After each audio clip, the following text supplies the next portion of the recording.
हाय, एक बार फिर से आपका स्वागत है माथुर इंग्लिश क्लासेस में। कैसे हैं आप लोग?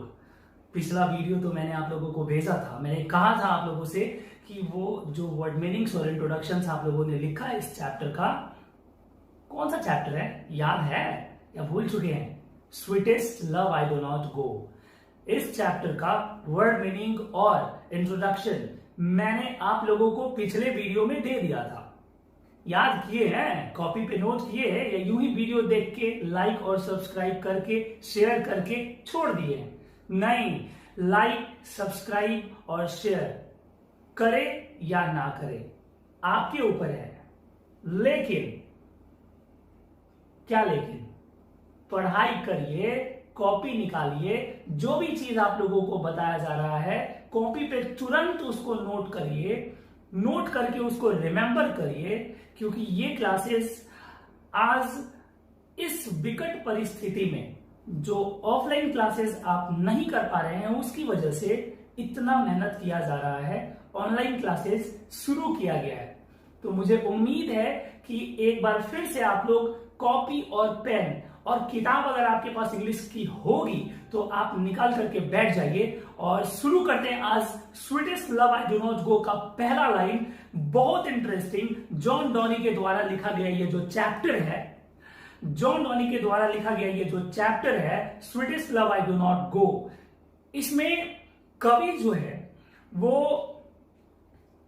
दूर जा रहे हैं। कहां जा रहे हैं? यात्रा पे जा रहे हैं, जर्मनी जा रहे हैं। वैसे हालांकि आज के डेट में जर्मनी की स्थिति बहुत ज्यादा खराब है, बहुत ही ज्यादा खराब है। तो जर्मनी जा रहे होते हैं यात्रा पे। उनकी जो प्रेमिका, उनकी जो बिलव्ड, उनकी जो वाइफ होती हैं, जिनकी वजह से उनको जेल जाना पड़ा था, इंट्रोडक्शन में मैंने बताया था आप लोगों को। तो उनकी जो प्रेमिका होती है, उनकी जो पत्नी होती है, वो रोक रही हैं कि मत जाइए, उदास हो रही हैं, रो रही हैं, कह रही हैं कि मत जाइए, मैं अकेले कैसे रहूंगी। तो उनको समझाने के लिए हमारे कवि एक कविता लिख डालते हैं। क्या बात है, कवियों की बात ही निराली होती है। तो उनको समझाने के लिए जो कवि हैं वो कुछ लाइन आप लोगों के सामने पेश कर रहे हैं। आप लोगों के रेनबो पार्ट 2 के पोएट्री के chapter 1 sweetest love I do not गो में ये पहला ही लाइन उन्होंने लिखा है। देखिए, बड़ा मजा आने वाला है। आप देखिए यहां पे क्या लिखा हुआ है, sweetest love I do not go, sweetest love I do not गो। यहां पे GOE देख के घबराइएगा मत। क्यों? क्योंकि GOE का मतलब गो होता है। GOE ये वर्ड देख करके आप लोग घबराइए मत, क्योंकि GOE का मतलब होता है गो। गो मतलब जाना, ये वही गो है जो बचपन से आप लोग पढ़ते आए हैं। जी वही गो है। तो यहाँ पे कवि कह रहे हैं, जॉन डॉनी कह रहे हैं, अपनी प्रेमिका से, अपनी पत्नी से कह रहे हैं कि स्वीटेस्ट लव। हर लोग अपने प्रियतम को कुछ न कुछ कह के बुलाते हैं। कोई स्वीट हार्ट कह के बुलाता है, कोई कुछ कह के बुलाता है। तो ये स्वीटेस्ट लव कहते हैं कि मेरी प्रिय प्रियतमा, आई डू नॉट गो, मैं इसलिए नहीं जा रहा हूं, फॉर अवेयरनेस ऑफ दी। यहां पे दी का मतलब होता है तुमसे। देखिए, ध्यान से देखिए ना, इधर उधर मत देखिए, यहां देखिए, THEE, दी का मतलब होता है तुमसे। यहां पे जॉन डॉनी कह रहे हैं कि प्रियतमा, मैं तुमसे दूर इसलिए नहीं जा रहा हूं कि मैं तुमसे थक चुका हूं। अवेयरनेस का मतलब होता है थकना। नोट करते जाओ अगर तुम्हारे पास वर्ड मीनिंग नहीं है। वैसे पिछले क्लास में मैंने वर्ड मीनिंग दिया था। अगर वर्ड मीनिंग का कॉपी अपने पास में लेके रखोगे तो और ज्यादा बेनिफिट होने वाला है। अब देखो यहां पे ध्यान से हुआ, अवेयरनेस, इसका मतलब होता है थकना। तो ये कह रहे हैं जॉन डॉनी कि प्रियतमा, मैं तुमसे इसलिए दूर नहीं जा रहा हूं कि मैं तुमसे थक चुका हूं। अपने दिमाग में ये सब कुछ मत लाओ, ये सब फालतू चीजें हैं। मैं तुमसे इसलिए दूर नहीं जा रहा हूं कि मैं तुमसे थक चुका हूं। Nor in hope the world can show me a fitter love for me. जरा यहां पे देख लो, यहां देख लो, MEE है, यहां भी देखो MEE है। नॉर इन होप, होप का मतलब आशा या उम्मीद। द वर्ल्ड, वर्ल्ड का मतलब होता है पूरा विश्व। कैन सो, सो का मतलब होता है दिखाना। यहां पे एम डबल ई, मी का मतलब क्या है? ये मी एक रिदमेटिक, एक राइम बनाया हुआ है और इसका मतलब होता है एम ई, मी। ये मी का मतलब होता है एम ई, मी। ध्यान से देखिए, अभी इस पूरे स्टेंजा का अर्थ मैं एक साथ समझाने वाला हूं। Sweetest love I do not go for awareness of दी।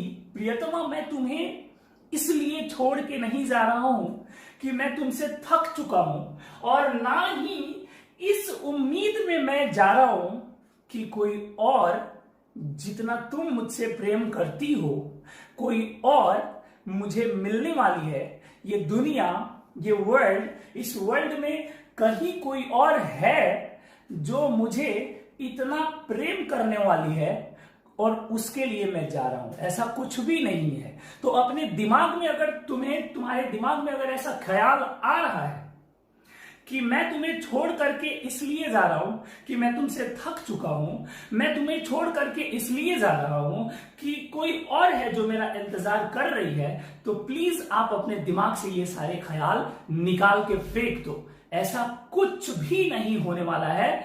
तो ये सब कुछ अपने दिमाग से निकाल के फेंक दो। आइए अगले स्टेंजा में कवि जो है वो अपनी प्रेमिका को क्या कह के समझा रहे हैं। इतना पे भी वो मानने को तैयार नहीं है। वो कह रहे हैं कि नहीं, आपको नहीं जाना है, नहीं, मुझे छोड़ के मत जाइए। क्या समझाने में सफल हो पाते हैं? आइए तुरंत दिखाते हैं आपको अगले लाइन में क्या कह रहे हैं जॉन डॉनी।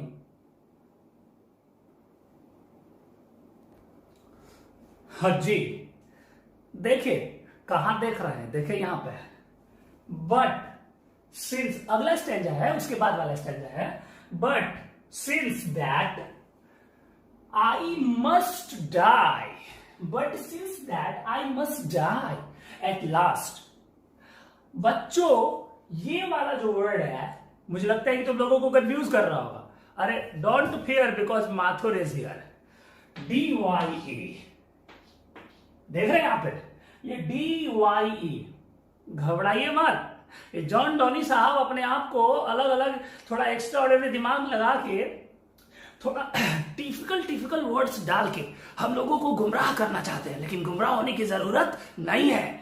देखिए यहां पर DYE, डाई का मतलब होता है DIE। लो जी, मैंने आसान कर दिया। अब तो समझ में आ रहा है ना कि डाई का मतलब क्या होता है। डाई का मतलब होता है मरना।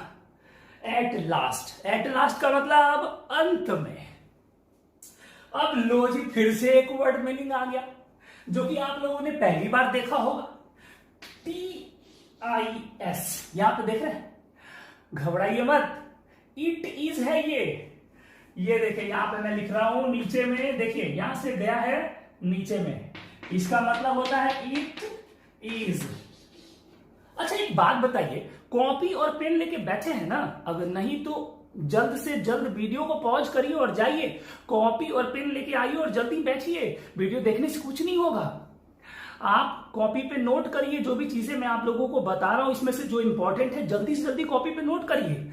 और हाँ, अगर साउंड अच्छा नहीं आ रहा होगा तो कान में ईयरफोन लगा लो ना, ईयरफोन लगा के और सुन लो, बहुत अच्छा से समझ में आएगा। आगे अब इसको हम लोग क्या पढ़ेंगे बेटा? It is best to use myself in jest. लो जी, एक और वर्ड मीनिंग आ गया, जेस्ट। अब जेस्ट का मतलब क्या होता है? खुश रखना। जेस्ट का मतलब होता है एक तरह का मनोरंजन, खुश रखना, हैप्पी। तो अतः बाई फ्रेंड, फ्रेंड का मतलब बहाना, डेट्स टू डाई। सबको पता है कि यहाँ पे DYE, जो डाई लिखा हुआ है DYE, इसका मीनिंग क्या अभी थोड़ा देर पहले बताया है मैंने ऊपर में, DIE। डेट का मतलब तो मुझे बताने की जरूरत नहीं, अगर जिंदगी है तो मौत भी कहीं ना कहीं है। तो आइए अब मैं आप लोगों को इन सारे स्टेंज का, इन सारी लाइंस का मैं आप लोगों को समझाता हूं क्या अर्थ। But since that I must die at last, लेकिन क्योंकि हम लोगों को पता है कि सारे लोगों को इस धरती पे जिन्होंने जन्म लिया है सबको एक ना एक दिन मरना ही है। It is best to use myself in jest by friend death to die। अच्छा है कि बहाना बहुत सारी चीजों का, जो मौत है ये हम लोगों को पता है कि एक ना एक दिन मरना है, तो उन सारी चीजों के बारे में सोच करके और उन सारी चीजों के बारे में हम अपने आप को बहला करके फुसला करके उन सारी चीजों से अलग ले जाए। मरना तो है एक दिन सबको, तो क्यों ना हम अपने आप को आज प्रेजेंट में रख के जितने दिन की जिंदगी है उस जिंदगी का एंजॉय करें। अब एंजॉय का मतलब ये नहीं कि आप किसी को जाके थप्पड़ मार दो, एंजॉय भी डिसिप्लिन में होना चाहिए। आपके एंजॉय से देखना है कि आपके एंजॉय से कहीं दूसरे को नुकसान तो नहीं हो रहा है। तो ये कह रहे हैं कि बहाना ढूंढ करके, एक एक्सक्यूज ढूंढ करके ये बहाने की मौत से मरने से अच्छा है कि हम अपनी जिंदगी को अच्छे तरीके से खुशहाल भरा जिंदगी बना करके जिए। ये अपनी प्रेमिका को, अपनी पत्नी को समझा रहे हैं जॉन डॉनी कि रो मत, आंसू मत बहाओ, हर एक आंसुओं की बूंद की कीमत बहुत ज्यादा है मेरे लिए, तुम्हारे इन एक एक आंसुओं की कीमत मेरे लिए बहुत ज्यादा। अगले स्टेजा में आएगा, मैं अभी आप लोगों को बता रहा हूं, लेकिन अगले स्टेजा में तुरंत आएगा कि जब उनकी आंखों से आंसू बह रहे होते हैं तो इनको कैसा महसूस हो रहा होता है। ये सब उन्होंने इस इन कविता के लाइनों में उन्होंने सब कुछ बताया है। तो ये कह रहे हैं कि आप रोइए मत, आपके आंसुओं की कीमत मैं समझ सकता हूं। ये समझा रहे हैं कि मरना तो सबको है एक दिन। अगर मैं कहीं पहले मर गया और आप बच गई तो फिर आप कैसे रहिए। किसी एक आपने डायलॉग सुना होगा, कौन सा डायलॉग? एक आपने डायलॉग सुना होगा कि किसी एक के चले जाने से जिंदगी खत्म नहीं हो जाती। यही डायलॉग इन पे वो अपनी भाषा में, अपनी कविता के जरिए समझाना चाहते हैं कि अगर मैं आपसे पहले मर गया तो फिर आप कैसे रहिएगा। तो क्या आप भी मर जाइएगा मेरे वियोग में? ऐसे नहीं होता है, जिंदगी ऐसे नहीं जिया जाता है। तो वही ये कवि जो है वो समझा रहे हैं कि अपनी जिंदगी को जब तक तुम्हारे पास जिंदगी है उसको बिना टेंशन के खुशी खुशी बिताओ, इसमें दुख आने मत दो। हाँ, ये बात सही है कि ये जो दुख है और सुख है वो जिंदगी का एक पहिया है। अगर आपके जीवन में दुख आया है तो घबराइए मत, ये वक्त है, दुख भरा वक्त बीत जाएगा। और अगर आपके जिंदगी में सुख आया है तो ज्यादा उड़िए मत, क्योंकि ये वक्त भी बीत जाएगा। तो ये वक्त जो होता है ना वो बीत जाता है, चाहे दुख हो या सुख हो, ये वक्त बीत जाता है।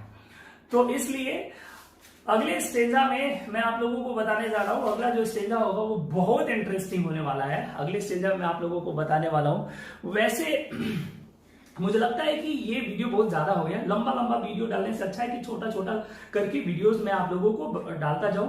एक बार में लंबा वीडियो दिक्कत हो रहा है, आप लोगों को डाउनलोड करने में भी ज्यादा दिक्कत होगा और मुझे भी अपलोड करने में अभी थोड़ा प्रॉब्लम होगा। तो अभी स्टार्टिंग है, तो क्यों ना हम लोग इस वीडियो को अभी यहीं पे स्टॉप करते हैं। अगले वीडियो में अभी तुरंत थोड़ी देर के बाद या 5 या 6 घंटे या 7 घंटे, अभी के 7 या 8 घंटे के बाद मैं आप लोगों को फिर से एक वीडियो इसके बाद वाले लाइन्स का वीडियो बना करके मैं आप लोगों को डालने जा रहा हूं। तब तक बने रहिए किसके साथ? अनिल माथुर के साथ। हंसते रहिए, मुस्कुराते रहिए और अपने सेहत पे ध्यान दीजिए। अभी लॉकडाउन का समय है, घर से बाहर ना निकलिए, हाथ को प्रॉपर वे में धोते रहिए और हाँ, कम से कम 20 सेकंड तक चारों तरफ पूरा ऐसे हाथ जरूर धोए। खाना खाने से पहले, खाना खाने के बाद तो धोते ही होंगे। हर 2 घंटे 3 घंटे पे बाहर से अगर आ रहे हैं तो हाथ प्लीज धोया करिए। अपने सेहत का ख्याल रखिए, खूब ख्याल रखिए, अपने परिवार का ख्याल रखिए। Thank you very much. अगले वीडियो